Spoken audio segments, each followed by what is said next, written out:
कंपनीने दिलेल्या कंत्राट दिलेल्या मेट्रॉन लिमिटेड या खाजगी पर्यावरण मूल्यांकन करणाऱ्या कंपनीने तो अहवाल सारांश अहवाल दिलेला आहे। आम्हाला समजेल अशी केवळ साधारण 12 पानं मराठी भाषांतरित मिळाली। इंग्रजीमधून हा अहवाल 3500 पानांचा आहे, ज्यातलं आम्हाला काहीच कळत नाही। यातले हवा, माती, पाणी यातलं काय प्रदूषणाचे मापदंड आहे हे आम्हाला माहित नाहीये। आम्ही सामान्य नागरिक आहोत। आमच्या सगळ्यांच्या घरात साधा थर्मामीटर पण नाहीये ताप मोजायला, तो मोजायला पण आम्ही हॉस्पिटलला जातो। त्याच्यामुळे सामान्य नागरिकांना मापदंडातून हे सगळं तपासणं शक्य आहे का?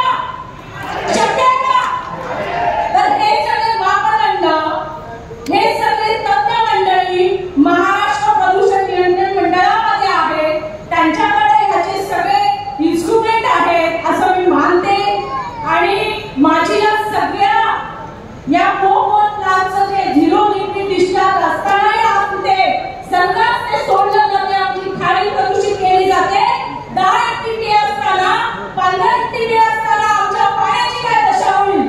बाटलीमध्ये पाणी भरून आणले माझ्या पर्समध्ये मॅडम आत्ताच। आपण ते तपासू शकता। माझ्यावर विश्वास नसेल आपण स्वतः चला साहेब आणि तिथून सॅम्पल घ्या आणि ते डिस्चार्ज केलेल्या पाण्यामध्ये तऱ्हेतऱ्हेचे केमिकल्स तुम्हाला दिसतील जे आमच्या खाडीचा जीव घेतात। पर्यावरण मूल्यांकन अहवालामध्ये एक मुद्दा असा आहे, मी सविस्तर लेखी नमूद केलेला आहे।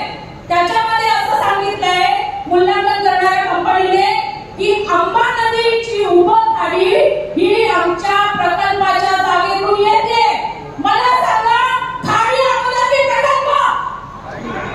मग आमची खाडी तुमच्या प्रकल्पातून जाते का तुमच्या प्रकल्पाच्या खाडीत आलाय? या डिपार्टमेंटने, या कंपनीने ती खाडी वळवण्यासाठी सुद्धा प्रस्ताव पाठवला होता, जो मान्य करण्यात आला नाही पाटबंधारे खात्याकडून। आपण आमचं जे काही बोलतो ते आपण तथ्य बोलले पाहिजे। मी पूर्ण क्लॉज नुसार प्रत्येक पॅरानुसार माझी हरकत तिथे लेखी स्वरूपात दिलेली आहे आणि आपल्याकडे माझी हीच अपेक्षा आहे की आपण हा डेटा व्हेरीफाय केला असेल तरच ही जनसुनावणी घ्या।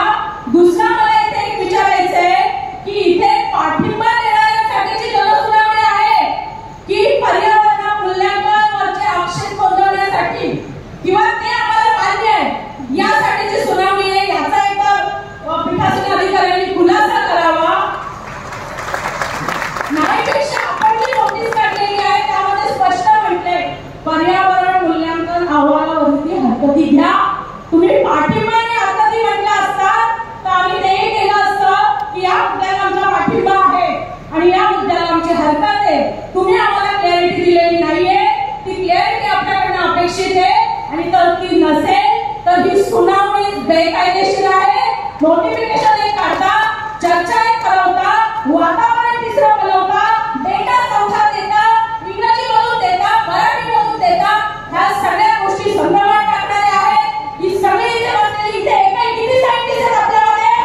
हात वर करा एक तरी असेल तर। कुणी नाहीये मॅडम, साधी वेळ होत आम्हाला अपेक्षा आहे महाराष्ट्र प्रदूषण नियंत्रण मंडळाने ह्या मूल्यांकन अहवाल, पर्यावरण मूल्यांकन अहवाल व्हेरीफाय करणं आम्हाला अपेक्षित होतं आणि आपण केलं असाल तरच ही जनसुनावणी अधिकृत समजली जावी। अन्यथा बेकायदेशीर जनसुनावणी होते असं मी मत नोंदवते। धन्यवाद।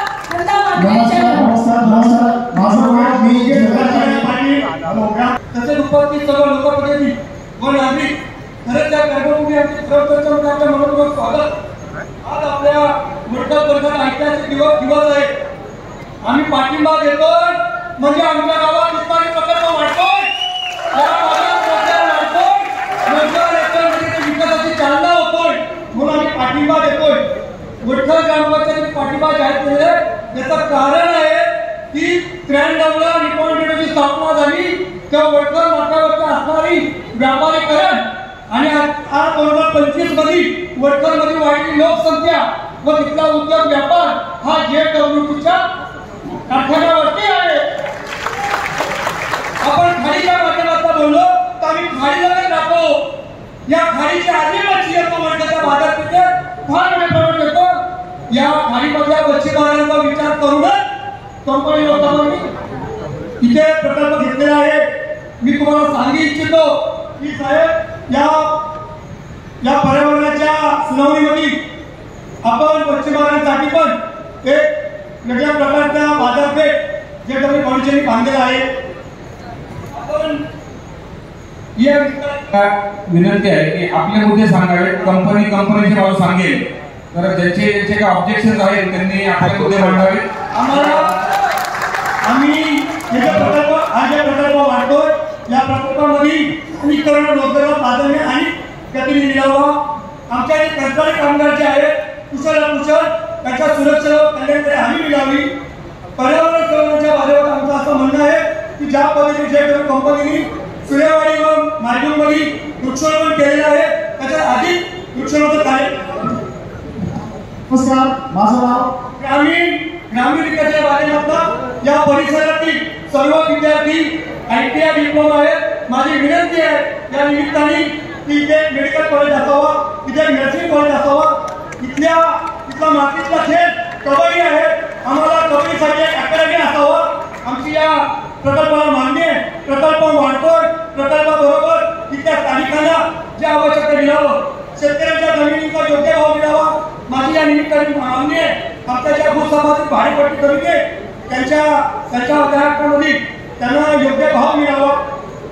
अभ्यास केंद्र इतर स्पर्धा परीक्षांसाठी जे कंपनीच्या माध्यमातून फाउंडेशन मधून एक अभ्यास केंद्र मोठ्या पद्धतीने या पद्धत व्हावं. ती मुलं त्या पद्धतीने UPSC MP साठी तयार होती. नमस्कार, ITIच्या 12वीच्या विद्यार्थ्यांसाठी 10वीच्या विद्यार्थ्यांसाठी पुढील मार्गदर्शक इथे व्हावे. आणि खरंच मी या निमित्ताने सगळे लक्षात घ्या. शॉर्टमध्ये आपले मुद्दे असते तेवढे मांडा. आपण एकही वेळेला आम्हाला प्राप्त आहे. जरा पुढे घ्या. मी शिवसेना आहे. सातारा शेतकरी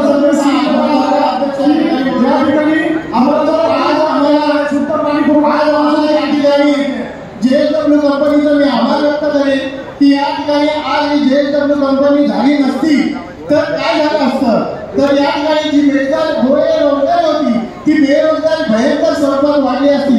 आज आपण पाहिलं तर या ठिकाणी जी JSW कंपनी झालेली आहे